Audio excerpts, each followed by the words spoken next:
Uy, empezó. Ojo, arrancó el recording, ojo, ¿eh? Ahí Ahí estamos. estamos. Y creo que Te ya se devuelvo el están anfitrión, ¿no? empezando a subir todos, sí.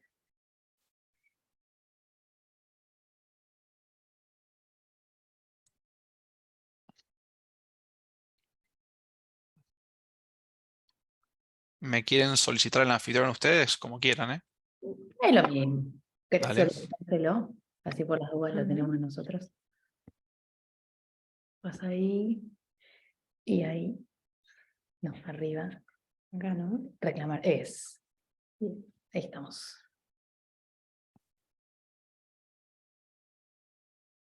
Bueno, ahora sí. Bueno, buen día a todos. Bienvenidos a una nueva charla de Colvapsa.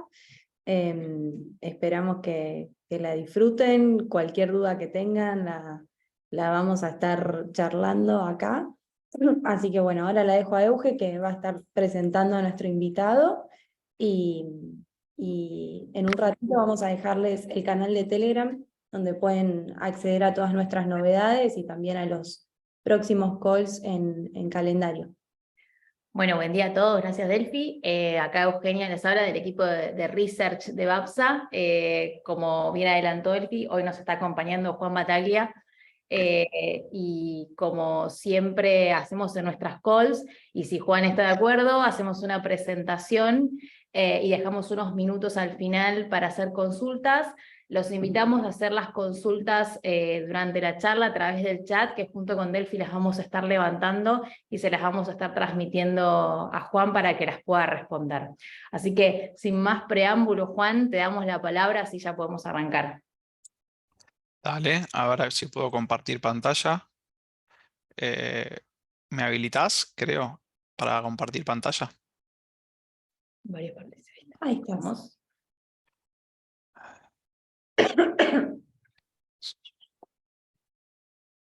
Ahí se ve la presentación. Se ve perfecto.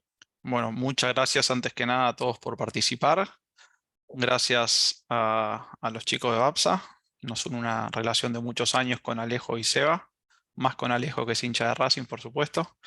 Pero bueno, son muchísimos años. Yo soy Juan Bataglia, trabajo en una LIC que tiene más de 50 años y tenemos, bueno, muy buena relación con BAPSA hace años. Tenemos una gestora de fondos y la idea de hoy es hablar un poco más de macro y activos y mechar con algún fondo nuestro que sirva para explicar un poco la coyuntura de cada activo. Así que empiezo. Me interrumpen cuando quieran, de mi parte no hay problema. Bueno, ¿dónde va la macro, no? Bueno, la verdad que no tenemos mucha idea, esa es la verdad, ¿no? Ni nosotros, creo que nadie. Pero vamos a hacer un poquito los datos. Lo principal es que arrancamos mayo con un balance del Banco Central súper deteriorado, ¿no? El deterioro es bastante brutal. Y estamos contando las monedas para evitar un salto discreto que nadie quiere dar. Hoy el balance del Banco Central básicamente no tiene reservas. Reservas netas son menor a 1.000 millones de dólares. Eso es ni siquiera una semana de importaciones, con lo cual el balance está bastante estresado. ¿Qué estaría vendiendo el Banco Central? Bueno, el Banco Central tiene activos, todavía tiene oro, tiene algunos DEX, pero básicamente lo que está vendiendo al dinero fungible y contra ese oro está vendiendo dólares. Los dólares básicamente son los encajes de los bancos, que ahora vamos a ver algunos datos, pero la situación es bastante límite, ¿no? Sabemos que algo del swap chino se estaría empezando a usar, pero no tenemos demasiada información tampoco, y estaría bueno que el Banco Central sea un poquito más claro.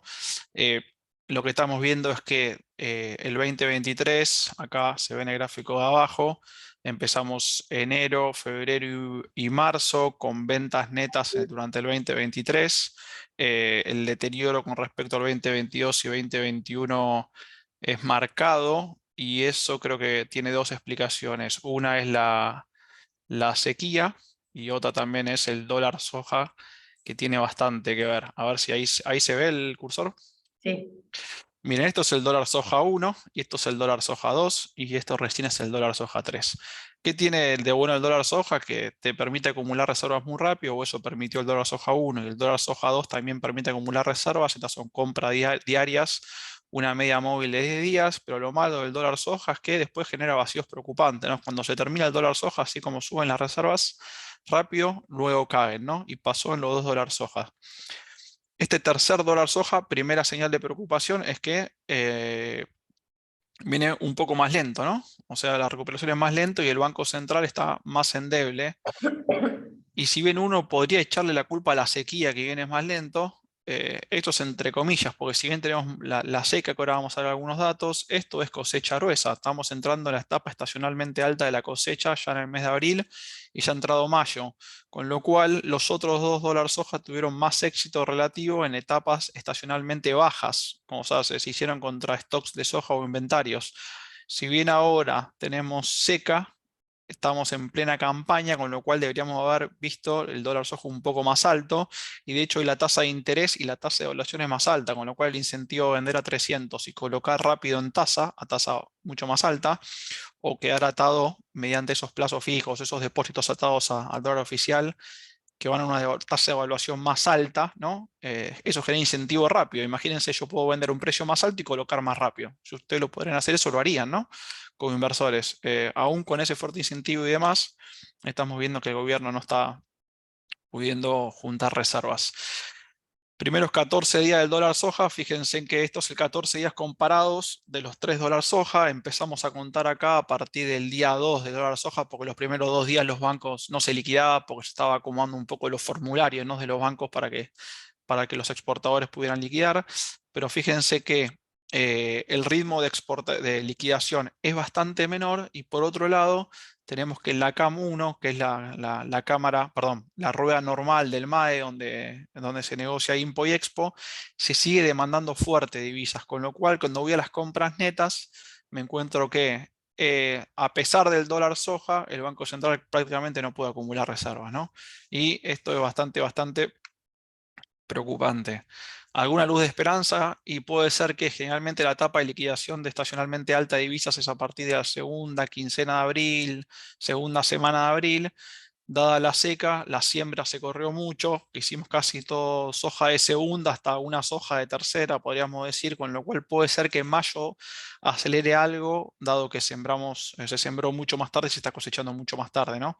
Pero aún así es bastante preocupante. Y este es el gráfico que nunca nos gusta ver, que es bastante triste repetir esto, pero es un dato a seguir. ¿Por qué? Porque básicamente los depósitos en dólares están encajados en un gran porcentaje del Banco Central, y eso es la liquidez que dispone el Banco Central. Por ahora estamos viendo un goteo de los depósitos en dólares, no están cayendo muy fuerte, sino están cayendo a cuentagotas. Este es un dato a seguir, ¿no? Porque es un poco le marca la cancha del poder de intervención de la liquidez que tiene el Banco Central para intervenir en el mercado de cambios. Este es un muy buen gráfico del amigo Fernando Marul. Acá lo que muestra Fernando es estima aproximadamente quién tiene los depósitos privados en dólares, o de quién son, mejor dicho. Hay una gran parte que son personas físicas, y si uno desglosa por monto, hay muchos depósitos minoristas, ¿no? Y ese goteo puede significar una caída de depósitos en el futuro. Esperemos que no, pero bueno, es un dato a seguir lamentablemente, y le marcará un poco el pulso al central hasta cuándo puede vender, ¿no? Bueno, ¿y qué pasó en Argentina? Pasamos de mal administrar la superabundancia a administrar la liquidez, a la escasez, ¿no? La sequía hubiese sido un golpe duro en cualquier gobierno, con cualquier macro. La sequía te hubiese provocado este tamaño de sequía, recesión, ¿no? Y ya sea recesión por tenés que ajustar las impos, porque hay menos oferta de dólares, y también porque tenés que corregir el tipo de cambio, y todo eso es recesivo. Pero en este contexto, la sequía, en este contexto macro, fue un knockout. O sea, fue el knockout final de Argentina, ¿no? De la macro. Fíjense que veníamos de una superabundancia.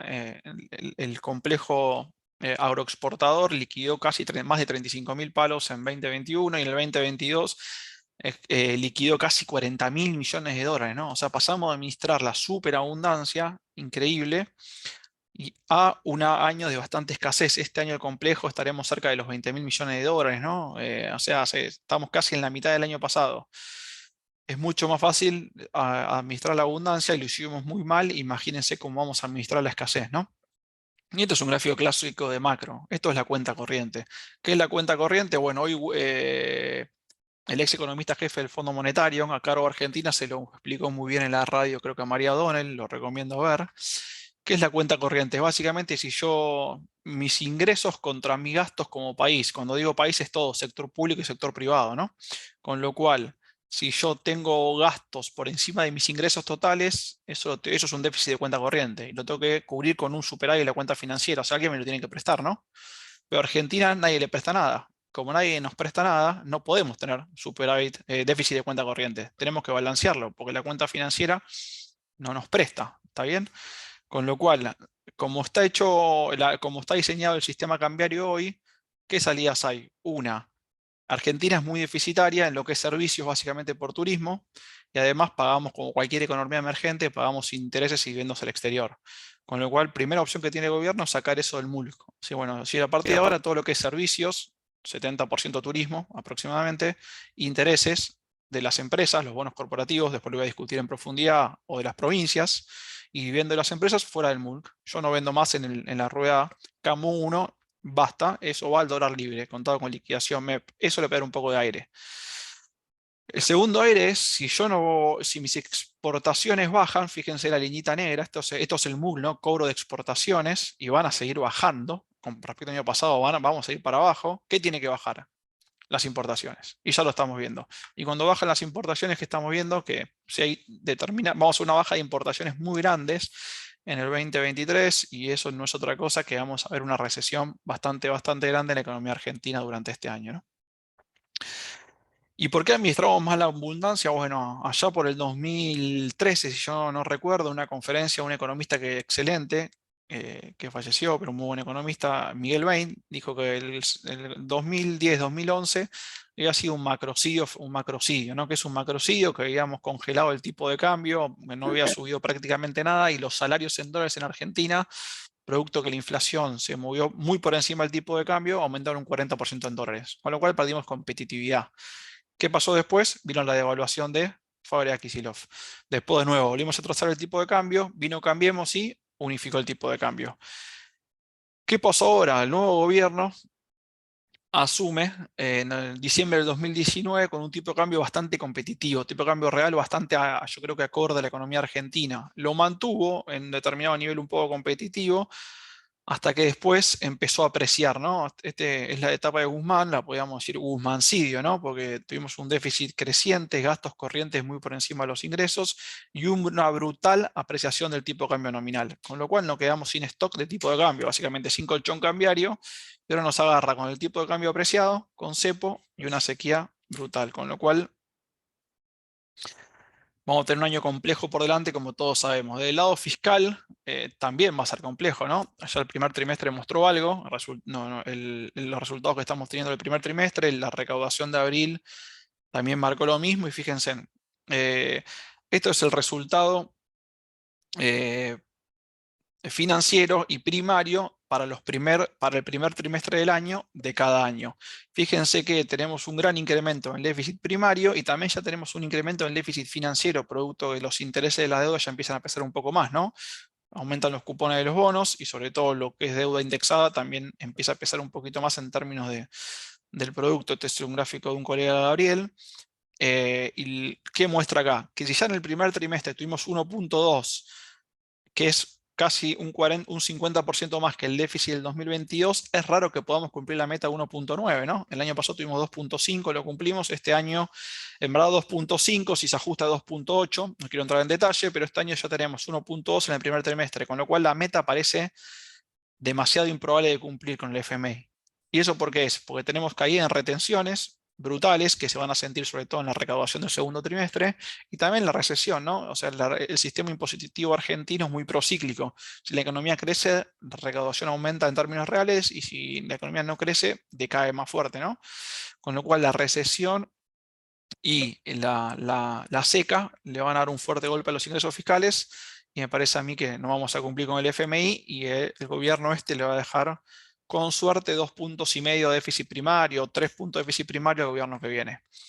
¿Qué es lo que puede amortiguar un poco? Bueno, las jubilaciones, ¿no? Como sabemos, este es un buen gráfico del Colo Borenstein, ¿no? Como sabemos que el gasto previsional en la Argentina está indexado, pero corre por detrás. Por la fórmula de ajuste previsional va por detrás. Como la inflación crece, el gasto previsional decrece en términos reales. O sea, en Argentina, mientras la inflación vaya para arriba, el gasto previsional cae. Y como la inflación este año va a ser mayor que el año pasado, eso va a amortiguar un poquito los ingresos fiscales, ¿no? Ahora bien, ¿qué está pasando con el mercado de pesos? Bueno, nosotros nuestra postura acá con los chicos del equipo, con Manuel, Ian y Tomás, siempre decimos que desde junio pasado, que cuando se explota la bola de pesos, ya explotó con Guzmán la bola de pesos. De hecho, se pinchó el globo y fue una continua pérdida de aire. Con lo cual, esa gran pregunta que vimos estos meses, ¿cuándo explota la bomba de pesos? Y todos los comunicados de Cambiemos, a mi juicio sin mucho sentido, ya explotó. Desde junio del año pasado, el sector privado vendió muchos bonos del Tesoro, todos los bonos, o sea, desde letras que fueron venciendo, bonos SER, bonos dólar link y demás, y gran parte de eso compró el Banco Central. Cerca de 2,5 puntos, depende cómo lo miramos, pero si el Central compró cerca de 2,5 puntos del PBI. Con lo cual, los que quedaron con deuda en peso básicamente son bancos que tienen que rolear, compañías de seguro que tienen que rolear porque no les queda otra, por regulación no pueden, y todavía hay sector privado y fondos comunes de inversión, pero es una proporción menor, y eso de hecho lo vemos que a pesar de una macro totalmente rota, y que sabemos que esto va para peor, el rollover de deuda sigue siendo alto, ¿no? Recomiendo esta cuenta de Twitter, ya que estoy para la parte de pesos, que pone gráficos muy lindos. Esto, el rollover de deuda, está en el 120%, o sea, a pesar de todo, el gobierno está pudiendo rolear deuda. Y como dice un economista famoso, no hay almuerzo gratis. ¿Cuál es el costo de ese rollo de deuda? Fíjese que cada vez se metió más deuda indexada, ¿no? Deuda corta e indexada. Todo el sector privado quiere ser o quiere duales o quiere algo de dólar link. Está aceptando menos cantidad de letras nominales, de las famosas LEDs, pero nosotros decimos hace rato, esto ya explotó, o sea, no vemos que explote, o sea, el Estado pierda financiamiento mientras el Banco Central siga comprando deuda en el mercado secundario, ¿no? ¿Es malo o es bueno para Argentina eso? Bueno, el gobierno que viene, si bien aumentó la deuda indexada, en los últimos meses parte de la deuda indexada pasó a manos del Banco Central, y esa no es indexada, estos son los pasivos monetarios, ¿no? Las famosas LELIQs o pases, que eso no es indexable y es licuable, con lo cual para la oposición yo no creo que sea un mal negocio que que el Banco Central se quede con parte de lo que es la deuda indexada, ¿no? Porque está desindexando básicamente, y eso es un poco más fácil el ajuste futuro, ¿no? Ahora bien, ¿qué pasa con la inflación? Y bueno, la inflación es, digamos, el principal problema, ¿no? Tenemos la inercia a toda marcha, entramos en lo que se dice en la literatura en un régimen de alta inflación, y eso es bastante feo, ¿no? Porque la inflación de T-1 le pone un piso a la inflación de T, o sea, parece que la economía argentina, la inflación de ayer, le pone un piso a la inflación de hoy, y las expectativas no son adaptativas, sino lo que pasa es que el mercado, al cepo fuerte importador y a los problemas de costo de reposición y a los problemas que veo que mis insumos siguen aumentando de precios, yo tengo un factor de incertidumbre muy grande, con lo cual si mi expectativa de inflación es el 7, yo quizás pongo el 7,5 porque me quiero cubrir de ese riesgo de sorpresa inflacionaria, ¿no? Con lo cual eso marca un poco que la inflación vaya para arriba. Y fíjense cómo desde noviembre hasta acá tuvimos una inflación creciente, creo que la semana que viene, no me acuerdo, tenemos el dato de inflación, 7,1, 7,4, 7,5, por ahí andan las estimaciones privadas. Creo que el gobierno debería firmar ahí, ¿no? Un dato parecido al pasado, ¿no? Que el dato no vaya saltando. Pero a mí me gustaría hablar un poquito del tipo de cambio. Fíjense que esto es la barrita azul, la última es el tipo de cambio. Cómo el tipo de cambio, la tasa de evaluación mensual va creciendo.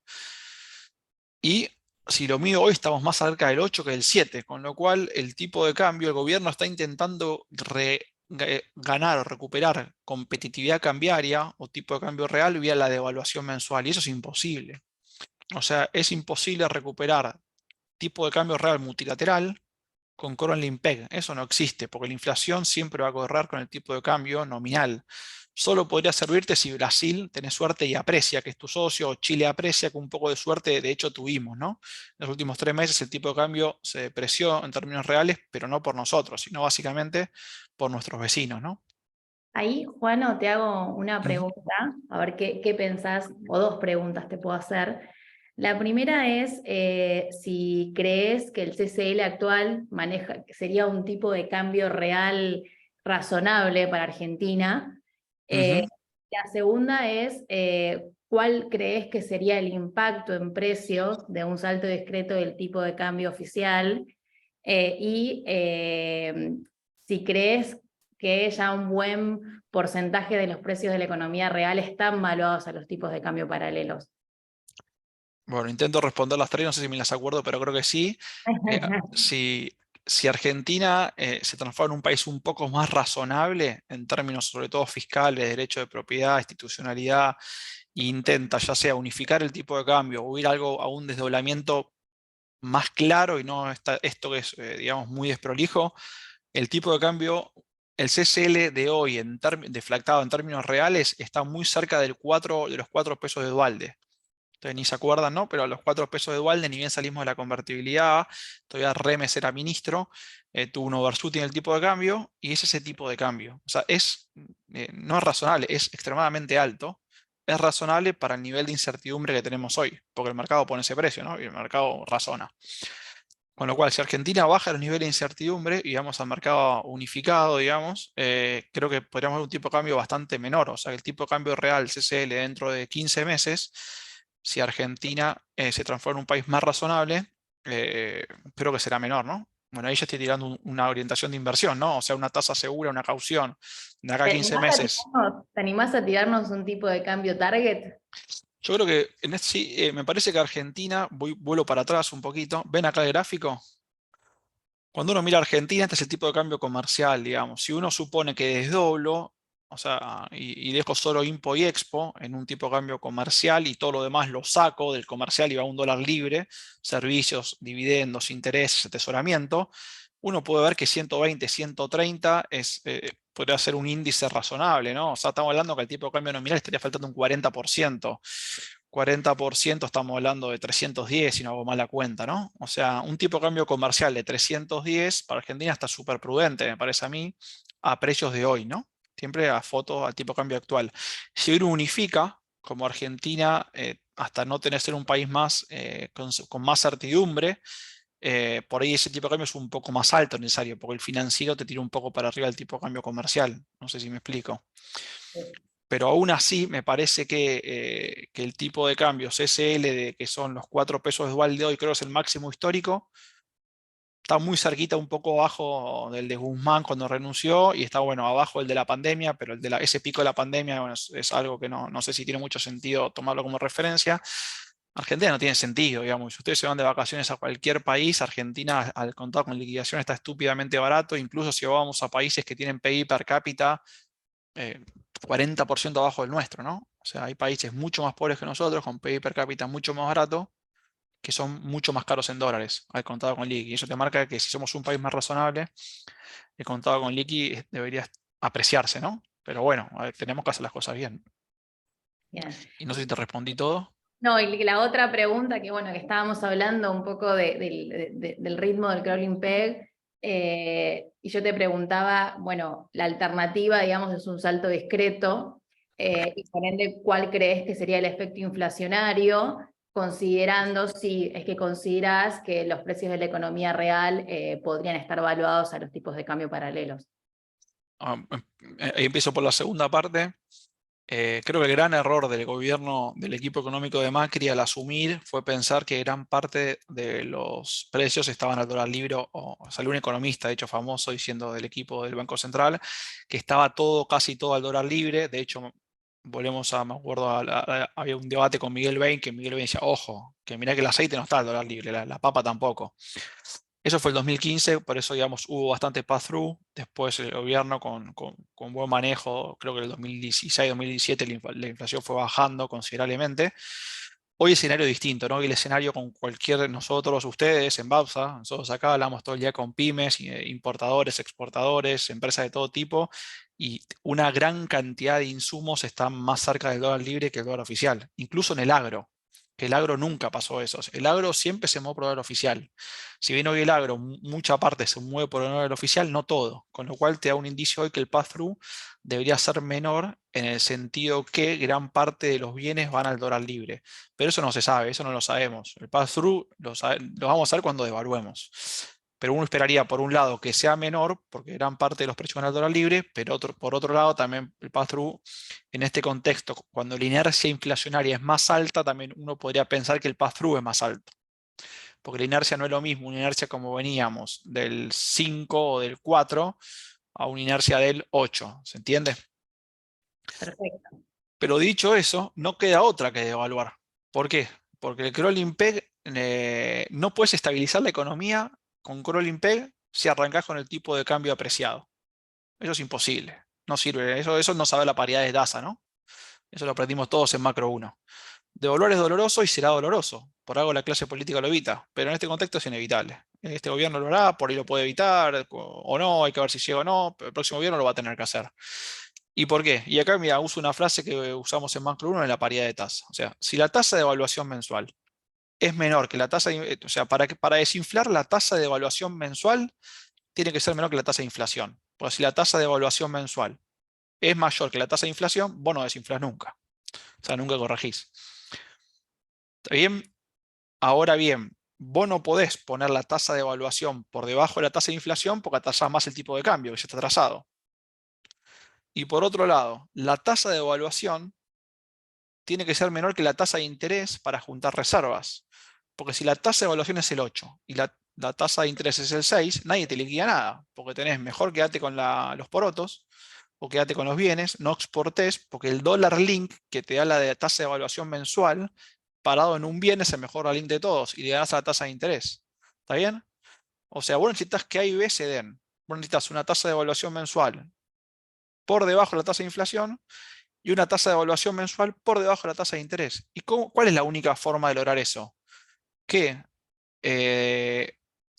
de t más 1 a t más n tenés un salto discreto en t, ¿se entiende? Entonces, sin salto discreto es imposible que la condición A y la condición B se cumplan. Con lo cual, si querés resolver esto, te guste o no te guste, por más doloroso que sea, y aún no sabiendo bien los efectos del pass-through, vas a tener que devaluar. Obviamente sabemos que devaluar con un plan consistente dentro de un entorno de un plan de estabilización no es lo mismo que devaluar el mes que viene. O sea, los efectos son muy distintos y no sabemos a dónde vamos si devaluamos el mes que viene, ¿no? ¿Y a dónde voy? Que me parece muy burda la idea, muy mala técnicamente, intentar ahora ir a una tasa de evaluación del 8 o del 9. No tiene ningún sentido. Prefiero que vaya la tasa del dólar al 6. Si yo le pongo la tasa de evaluación, perdón, al 8 o al 9, lo único que hago es le pongo un piso más alto a la tasa de inflación. O sea, aumentar el ritmo de crawling peg es una burrada. Lo diga el FMI o el gobierno. No tiene sentido. Lo único que hace es le va a poner un piso a la tasa de inflación más alto, por ende le va a poner un piso a la tasa más alto, por ende los pasivos monetarios del Banco Central, la bola de peso va a crecer más rápido. Es un sinsentido. Bueno, y Sí, ahí tengo una pregunta, porque obvio. recién mencionabas que bueno, no hay alternativa o no va a quedar eventualmente otra más que hacer un salto discreto, pero por otro lado decías, bueno, pero hacer una evaluación sin un plan tampoco tiene demasiado sentido, por lo cual estamos en una encrucijada, Sí, ¿no? obvio. Eh, ¿Cómo te visualizás ese salto discreto que mencionás que no tenemos alternativa? ¿En qué contexto, cuándo crees que es ese límite para materializarlo? Mira, a este grafiquito que está abajo me sirve. O sea, el gobierno puede todavía evitar un salto discreto y la tiene bastante difícil, pero no imposible, digamos. Estos son los vencimientos con el FMI. O sea, nadie le va a prestar nada. El mercado no le presta a Argentina. ¿Está bien? Vendiendo bonos al 20 de paridad no te vas a financiar nada. Los organismos multilaterales fuera del FMI se quedan cortos para lo que es el bache argentino y te están dando un poquito más de lo que está venciendo. No tenés financiamiento neto positivo. ¿Qué queda? Robarle al fondo. ¿Está bien? Estos son los desembolsos y los pagos para lo que resta del año. ¿Está bien? Cuando miro, ya hicimos desembolsos más grandes perdón, hicimos pagos más grandes de los desembolsos que recibimos hasta en lo que va del año. Pagamos neto hasta lo que va del año. Lo que queda está más o menos neteado. O sea, hay que pagar lo mismo que vamos a recibir. Ahora bien, ¿qué podría negociar el gobierno? Y le serviría bastante los desembolsos futuros, que unos recién en junio, otro en septiembre, otro en diciembre, en total son cerca de 10.000 millones de dólares, traerlos a hoy y dejar fijo el cronograma de pagos. Si bien en el año vos no cambiaste el pago neto al FMI, le seguiste pagando un poquito este año, si vos adelantás los desembolsos a hoy, te haría bastante aire, que ese aire le permitiría al gobierno evitar la devaluación. ¿Está bien? Yo creo que es la única forma que veo que eso pase. Ahora bien, si ya me das pie, sigo con el tema de deuda, así vamos a los queridos bonos. Y siempre decimos, ¿no? Argentina no tiene un problema de tamaño de la deuda, eso es mentira, tiene un problema de flujos. La deuda argentina, sacando la deuda intrasector público, o sea, la deuda con organismos internacionales y con los bonistas, hoy es 45 puntos del PIB. Cuando devaluemos no va a ser 45, va a ser más alta, 55. ¿Está bien? ¿Es mucho o es poco? La deuda total no es mucho. El problema es que el 55% ese casi todo es dólares. O sea, el 80% de la deuda neta argentina es emitida en moneda extranjera. Brasil tiene una deuda mucho más grande que nosotros, el 80 y pico por ciento. Pero ese 85%, casi el 90% es deuda en reales. Con lo cual la deuda externa de Brasil son 10 puntos del PBI. ¿Está bien? Pero es muy alta nuestra deuda. 45 puntos ya corregido por tipo de cambio real de deuda externa. Y no sé, parecía la de Colombia, parecía la de Panamá, un poquito más alta que la de Sudáfrica, países que tienen acceso al mercado secundario. Con lo cual, hoy en el mercado, así ya me meto un poco en los bonos, si uno hace un ejercicio de probabilidad de default, te da casi el 90%, depende del valor de recupero capital que yo le ponga al ejercicio de default. O sea, si hay un default, el gobierno va a hacer un canje, una anquita, un valor de recupero, y en base a eso yo puedo calcular una probabilidad de default, un ejercicio teórico. Esa probabilidad de default me la dice el precio de los bonos. Hoy el precio de los bonos me está diciendo que Argentina va a un 90% de default.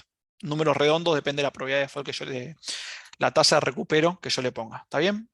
Puede ser que Argentina la probabilidad no sea 90, puede ser que sea menos. ¿Está bien? ¿Y por qué el mercado está tan negativo? Ahora en junio tenemos un pago, en julio, perdón, tenemos un pago de intereses de deuda. ¿Está bien? Más o menos ese pago de intereses de deuda, no tenemos que pagar capital, solo intereses, son cerca de 2.000 palos en total.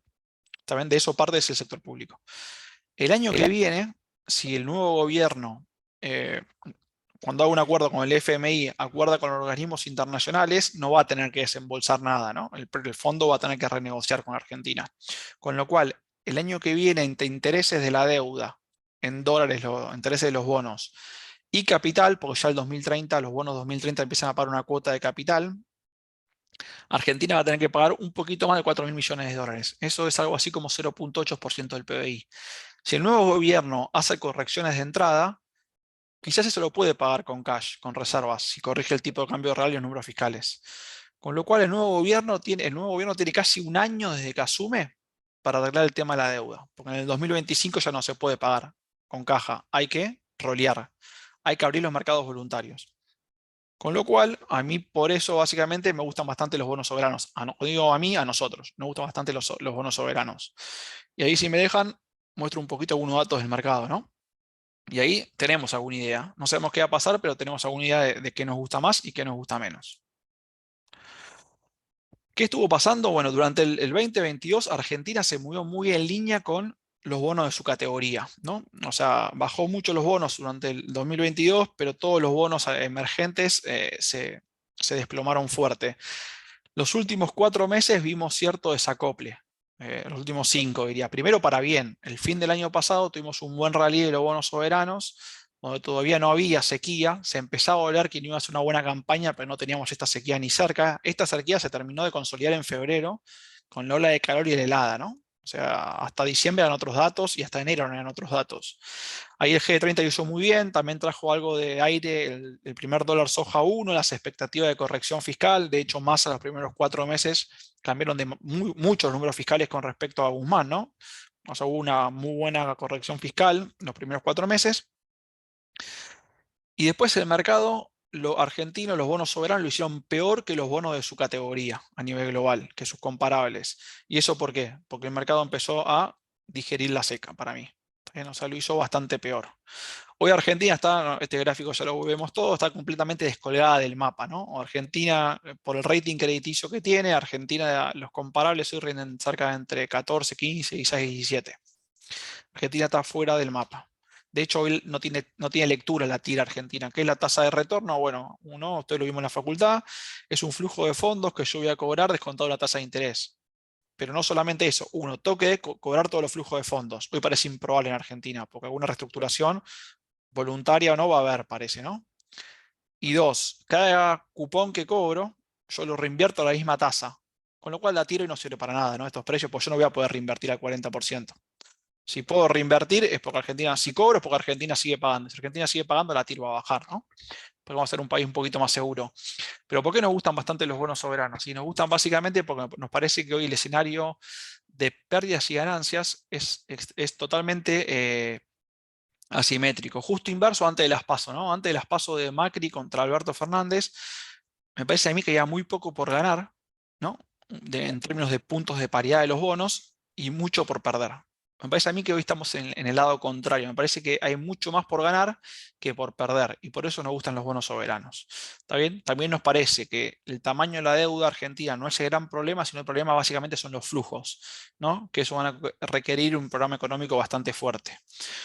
¿Qué nos gusta bastante de los bonos soberanos? Y lo que llama la renta corriente o la renta almacenero, la current yield, es los cupones de los bonos dividido el precio de mercado. Si yo agarro los cupones de los bonos y lo divido sobre el precio del mercado, acá tengo en esta tabla las current yields por año.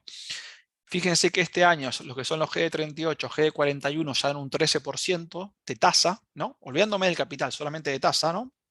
Considerando que cobro los cupones, el GD35 me da un 7%, y fíjense que a partir del año que viene salta mucho los que son el cupón corriente. Ya estamos en cupones corrientes del 14-15% para toda la curva 35, 38, 41 y 46. O sea, sin considerar lo que es el capital, a estos precios tenemos renta corriente del 15 y 16%. Muy, muy alta. Eso es lo que más nos gusta, ¿no? Que eso significa que nos gustan los bonos del 35 para adelante y, entre comillas, si uno es un poco más optimista y piensa que el riesgo país va a bajar y la probabilidad de default, que hoy para el mercado es 90%, durante algún momento el año que viene va a caer porque el gobierno puede amagar con abrir mercados o amagar con un canje voluntario, etcétera, etcétera. Ahí los bonos que van a picar en punta son los cortos, ¿no? Los GD, los 29 no los digo por liquidez, pero los GD30 o los AL30. Un poquito más AL30 ahora que está un poco más barato, ¿no? O sea, a medida que aumente la probabilidad de pago, el bono corto va a subir más. ¿Por qué? Porque la curva está muy invertida, básicamente. Si la curva se pone un poco más flat, lo que es la duration, estaría que un poco que los bonos cortos aumenten más rápido. ¿Está bien? ¿Por qué aumenta más rápido? Porque el flujo de fondo lo descuento por menos cantidad de años. Es álgebra, digamos. Van a aumentar más rápido los bonos cortos. Y fíjense, si Argentina pasamos a rendir al club nuestro entre el 15 y el 20, podría tener una apreciación del capital en los bonos cortos del 100%. O sea, podrían duplicarse, ir a precios de 40 y pico, aún si no cambiamos de letra. Seguimos en triple C, pero nos acoplamos con nuestros jugadores del mismo equipo, ¿no? Por eso nos gustan bastante los bonos. Otra cosa que nos gusta bastante, que nos gusta hace años acá y la seguimos, son los bonos corporativos. Los bonos corporativos subieron en el 2022. O sea, cualquier bono, cualquier índice de bonos corporativos emergente o bonos corporativos del mundo desarrollado, depende de la duration, cayeron entre 15 y 25% en el 2022. Bueno, los bonos corporativos argentinos no solo que no cayeron, sino que subieron un poquito y me pagaron cupón. Con lo cual, el retorno total que decimos en finanzas, que es el cupón más el precio, de los bonos corporativos argentinos fue más 10, más 11. No solo que fue el mejor activo, el mejor bono en lo que es Latinoamérica, sino diría que a nivel global es difícil encontrar una clase de activos que haya dado mejor resultado. ¿Y eso por qué fue? Porque teníamos empresas con muy buenos balances, muy sólidas, y que el cepo las terminó beneficiando. ¿Por qué? Porque pueden acceder al oficial para pagar deuda en dólares y eso les mejora el balance. Además, casi todas canjearon con éxito bajo el esquema 70-30 del gobierno, con lo cual patearon para adelante y el mercado se puso del lado de las empresas. ¿Por qué? Porque es un win-win, ¿no? Las empresas acceden al oficial por el 30%, barato, se desendeudan, mejoran sus finanzas, mejoran sus balances. Y también en ese sentido, el acreedor que tiene bonos le gusta rolear, ¿no? Porque está ayudando al roleo a mejorar el balance de la empresa y eso te da muy buenos ratios financieros, ¿no? Yo siempre digo la misma frase, tenemos un país de muy malos políticos, pero grandes CFOs en Argentina, ¿no? Y estos son los bonos que más nos gustan a nosotros. ¿Qué miramos? Bueno, lo que miramos cualquier analista de bonos, net leverage, que eso es la deuda neta dividido el EBITDA, el interest coverage, que es el EBITDA dividido los intereses, y cuando uno mira esos ratios, encontramos deuda neta entre 1 y 2 o entre 0,5 y 2, que esos ratios muy bajos, cobertura de intereses entre 4 y 6, o sea, con el EBITDA, que es algo parecido al resultado operativo, cubro 6 veces los intereses. Y esos son balances muy, muy buenos y ratios muy buenos y balances muy sanos. ¿Qué hacemos acá? Bueno, acá hace años, yo acá, digamos, hace más Manuel y Yanni y Tomás, tengo que reconocer que trabajan más ellos que yo, lo que hacen es agarrar todos los balances y estresarlos. ¿Qué es estresarlo? Bueno, a partir de mañana ninguna empresa más compra el oficial. Con lo cual, todo el flujo de pesos que tenés te lo castigo al CCL. ¿Se entiende? La liquidez en pesos se divide por el tipo de cambios contado con liqui. El evita o el flujo operativo para calcular el apalancamiento neto. Todo lo que no sea exportaciones, las expo las dejamos en dólares, pero todo lo que no sea exportaciones lo dividimos por el contado con liquidación. Con lo cual estamos suponiendo que se terminó el MULC para las empresas.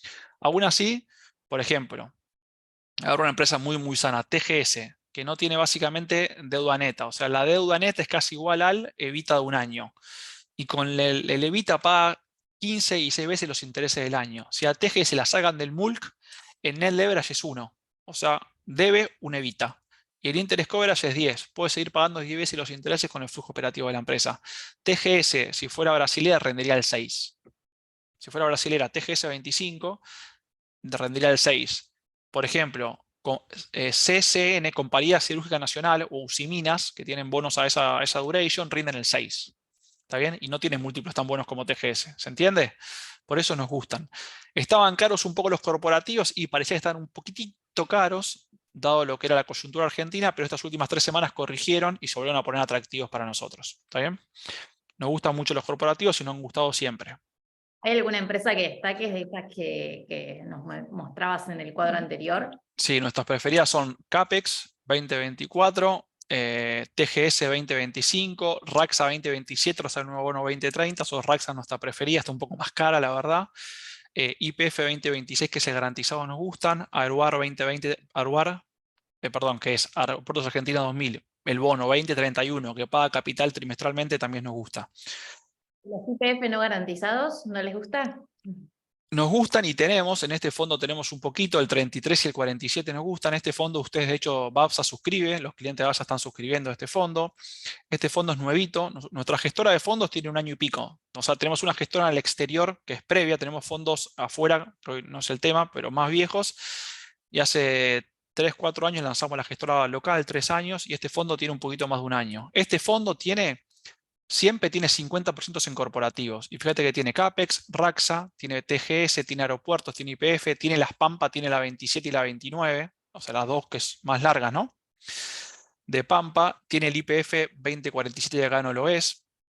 Tiene Macro 2026, acá pusimos los principales, ¿no? Y lo que hicimos, fíjate que desde mayo del 21 hasta hoy, si yo me hubiese comprado un soberano solo, hubiese bajado un 35% en dólares. El fondo subió un 10% en dólares aproximadamente. ¿Y eso por qué? Porque los bonos corporativos hicieron mucho sostén. Siempre tenemos entre el 50 y el 60 en corporativos. Durante gran parte de esta recuperación teníamos también muchos bonos provinciales. Teníamos hasta el 30 de provinciales. Fuimos vendiendo provinciales. No nos gustan tanto los provinciales. Vendimos casi todos en paridad de 70, 80 y 90 y compramos soberanos. Nos pusimos mucho más agresivos. ¿Está bien? Soberanos y PBA, Provincia de Buenos Aires, que es más similar a un soberano a nuestro juicio. ¿Está bien? Nos parece que pagar provincial de 70, 80 o 90 en algunos casos, depende del provincial, no tiene mucho sentido. ¿Por qué? Porque hay provincias con muy buena reputación, Córdoba, Mendoza, de hecho por ahí Entre Ríos, que defaultearon, fueron a default en 2020 con superávit fiscal. O sea, Entre Ríos defaulteó con superávit fiscal. Mendoza, ProMarket, defaulteó con superávit fiscal. O sea, no nos parece que el riesgo institucional o el riesgo reputacional sea muy bueno en las provincias. O sea, a los gobernadores no le importa tanto, después se van.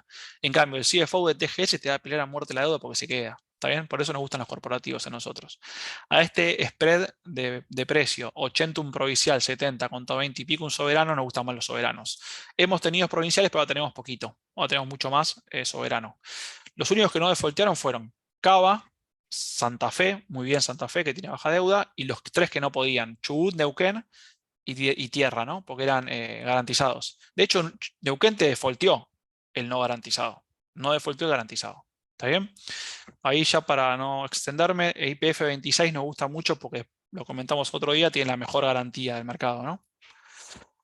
Yendo a la parte de pesos, ahí estamos, si bien vemos que el reperfilamiento no es el escenario base, ya lo comentábamos, pensamos que no va a haber no tiene sentido que haya reperfilamiento, no sabemos qué va a hacer el gobierno, tampoco nos parece que haya mucho atractivo a ir largo, con lo cual ahí estamos yendo corto. Y ahí nuestro fondo de pesos hoy, que también suscriben desde Babsa, tenemos muchas LEDs, muchas LESER, ¿no? Estamos en modo, diría, acá decimos Caruso Lombardi, ¿no? Defendiendo el empate, muy cortos y muy conservadores. ¿Por qué? Porque esto nos defendió ante la suba de tasa y porque las paridades de los bonos largos no es tan baja. O sea, un bono de paridad SER al 80 y pico % me llegan a reperfilar y me matan. ¿Se entiende? No importa la TIR, si me reperfilan de 80 y pico voy a ir a 50 y pico.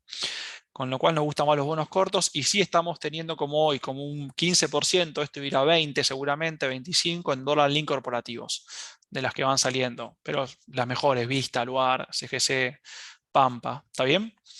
Y acá estamos un poquito más defensivo, el fondo lo viene haciendo bien, anualizado hoy estamos casi en el 90%, desde el inicio superó siempre el benchmark que fue el Badlar, cuando hubo el sell-off de la deuda en pesos caímos, acá recompramos muchos bonos a 50, 60 de paridad, bonos AR, y cuando recuperaron los vendimos, ¿no? O sea, vamos a ponernos un poco más agresivos, hay sell-off, si no seguiremos conservadores. Este es el fondo Money Market, que no le interesa a nadie porque es lo más aburrido del mundo. Y este es el fondo nuestro más viejo, ¿no? Este fondo es el primero que lanzamos, el 2018. Se llama renta mixta, pero es de acciones. Le pusimos renta mixta porque como está muy caro el Merval, o ha estado muy caro en otras épocas, hacemos un poquito de tasa para hacer un poquito de carry y no tener tanto acciones compradas. Fíjense, hoy tenemos un 70% de acciones argentinas, un 25% CDR, que es lo máximo que te permite la regulación, y siempre tenemos un poco de tasa. ¿Está bien? Si el mercado sube, tenemos más tasa, si el mercado baja, tenemos menos tasa. O sea, operamos mucho, hace trading bastante fuerte. De hecho, operamos con la mesa de ustedes también en este fondo. Y opera bastante fuerte un poco todos los días. Para tener una idea, desde que se inició en el 2018, el rendimiento anualizado por año del fondo es 300%. O sea, rindió un 300% anual el fondo. Y el Merval en dicho plazo rindió 170%. O sea, duplicamos el Merval. No duplicamos, pero casi duplicamos el Merval. Y con menos volatilidad. El desvío estándar del fondo es menor que el Merval. ¿Está bien? Ello tiene muchas cosas. Algunas suerte. ¿Por qué? Porque al tener CDRs, con la suba del CCL, te protege más, ¿no?, de la suba del dólar. Y lo otro también, que elegimos bien las acciones, ¿no? Por ejemplo, CAPEX, el promedio de compra es 65 pesos y CAPEX ha tocado 1000 pesos recientemente, ¿no? O sea, de hecho tenemos que vender todo el tiempo para no pasarnos.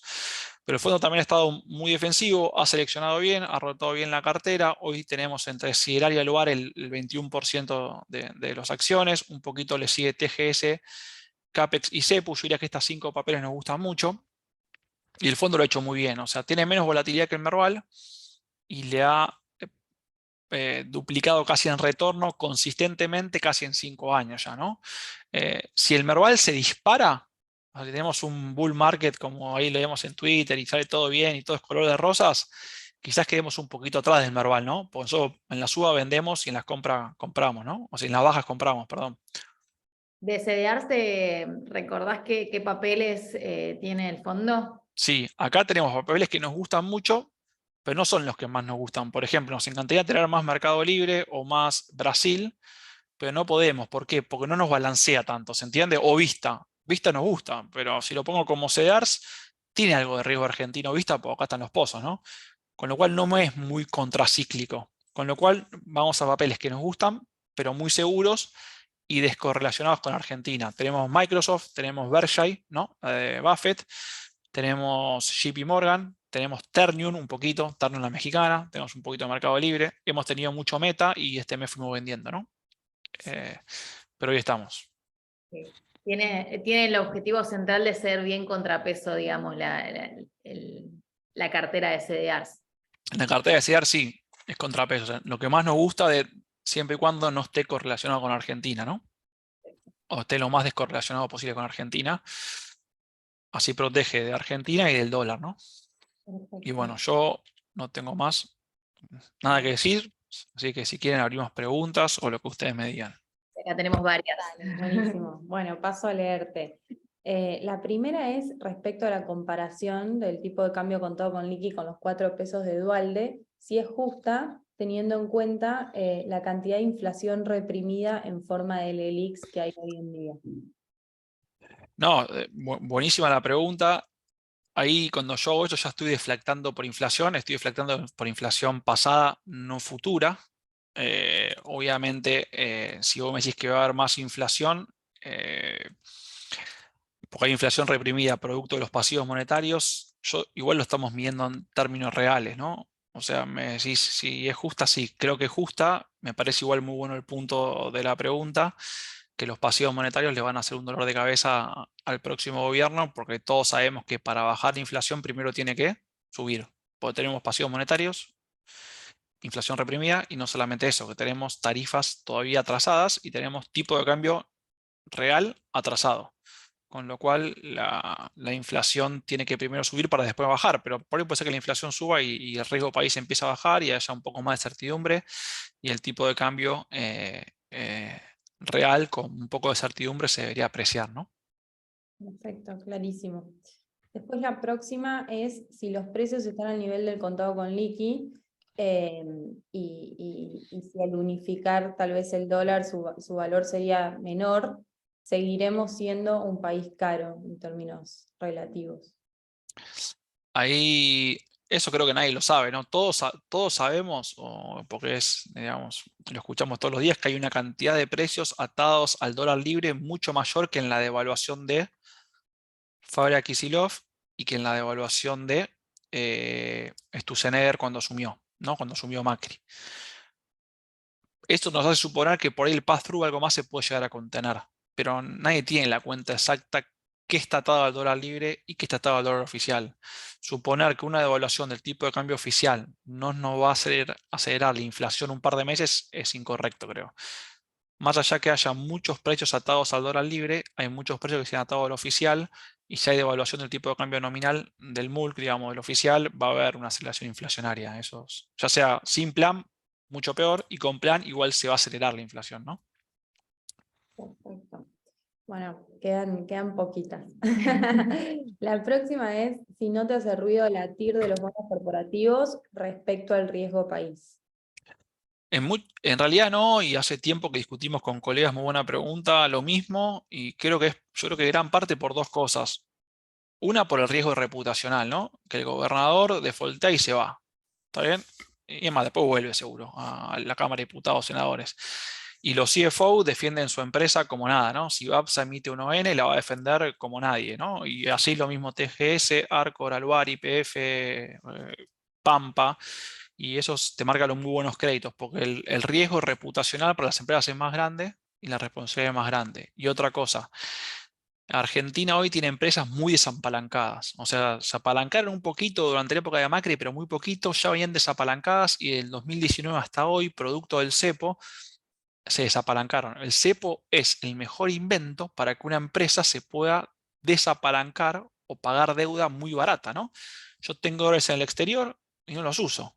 ¿Está bien? ¿Qué hago? Accedo al tipo de cambio oficial para pagar, siempre y cuando haya podido hacer el relevo 70-30 que me exige el central. Todas lo pudieron hacer. Con lo cual no nos hace ruido. Estaban un poquito caros hace un mes, me parece, porque no habían digerido la sequía. Creo que ahora no están caros, que volvieron a buenos precios. Y de nuevo, no rinde lo mismo que la TAM. Ojo, Brasil y México, lo bueno, rinde 6. No sé, JBS Brasil 2031, un bono investment grade espectacular, rinde 5.96. Y en Argentina no rinde 6. En Argentina, por ejemplo, Aruar, Aeropuertos 2031 rinde 12, 13. ¿Está bien? Pampa rinde 11. 6 y 11 hay una diferencia brutal. O sea, Argentina no rinde con México y Brasil, rinde mucho más. Perfecto, clarísimo. Y después la última, ¿qué opinión tenés respecto a la suba de tasas de la Fed? Si ves ya un pivot, sobre todo teniendo en cuenta el comportamiento de la tasa americana. Sí, acá vemos que va a ser la última suba de tasas y sobre todo porque el segundo semestre van a venir mejores noticias en cuanto a la inflación. Y eso básicamente es por la forma de medición, ¿no? O el 40% del índice de precios americano, del CPI, del IPC, es shelter. Shelter es vivienda. y vivienda o renta equivalente, ¿no? Y eso se mide con bastante rezago. O sea, lo que son las rentas y los alquileres en Estados Unidos vienen cayendo hace meses y la tasa interanual se viene desplomando casi hace un año. La tasa, o sea, la tasa de incremento viene cayendo, ¿se entiende? Como el índice, el IPC mide promedios, o sea, también te agarra alquileres que se hicieron hace 11 meses y eso nos viene cayendo demasiado. Con lo cual, a partir del segundo semestre del 2023 va a agarrar, digamos, cuando ya los alquileres empiezan a ceder y los precios de las propiedades empiezan a ceder, o sea, las rentas equivalentes empiezan a ceder, con lo cual pensamos que el componente de shelter, que es el que más empuja ahora por peso, va a dejar de jugar en contra y va a jugar un poquitito a favor. Con que deje de jugar en contra es suficiente para que la inflación traiga mejores noticias durante el segundo semestre y también no vemos forma que el mercado laboral no se estrese. Sigue robusto y debería aflojar, pienso que debería aflojar hace meses y sigue robusto el mercado laboral, pero con una tasa de interés, con un consumo que está muy apalancado en crédito en Estados Unidos, y una tasa de interés de crédito bastante alta, porque no es el 5 de la tarjeta de crédito, es mucho más alto la tasa de interés, me parece a mí que el consumo va a ceder, eso debería ceder un poco el mercado laboral, que se empiece un poco a friccionar en el mal sentido, y me parece que va a ser la última, e incluso podemos ver alguna baja de tasa, ¿no? Por eso me gustan los bonos, de afuera y de acá. Perfecto, perfecto. Bueno, después hay una pregunta un poquito más relacionada a curva SER y Dollar Link, Batlar. Lautaro pregunta que entendiendo que es muy probable una reestructuración, por ahí no gustan tanto los Bonser 2024, pero teniendo un TX24 rindiendo SER más 2 dígitos versus bolis o duales, rindiendo negativo en plazo similar, ¿no te parece que esto debería arbitrarse en el corto o mediano plazo? Sí, me parece bien. O sea, lo que es, creo que hay alguna oportunidad de arbitraje dentro de la curva SER. Quizás por ahí mi comentario no sé si lo dije mal seguramente o se entendió mal. Es que no nos gusta tanto la parte media de la curva, porque la parte de 2024, si yo recuerdo mal, ya tiene paridades arriba de 80. Con lo cual, si hay reperfilamiento, paridades arriba de 80, no van a valer 80 y pico, van a valer mucho menos. Por eso me gusta más la parte cortita, ¿no? O sea, nosotros hoy estamos bastante cortitos. O sea, ni siquiera estamos hablando de duales, estamos más cortos todavía, ¿no? Pero no sé si respondí, creo que sí. Sí, sí, está Perfecto. clarísimo. Bueno, Juano, la verdad que muy buena tu presentación, ojalá que podamos repetir esto y espero que te haya gustado compartir esta charla con nosotros.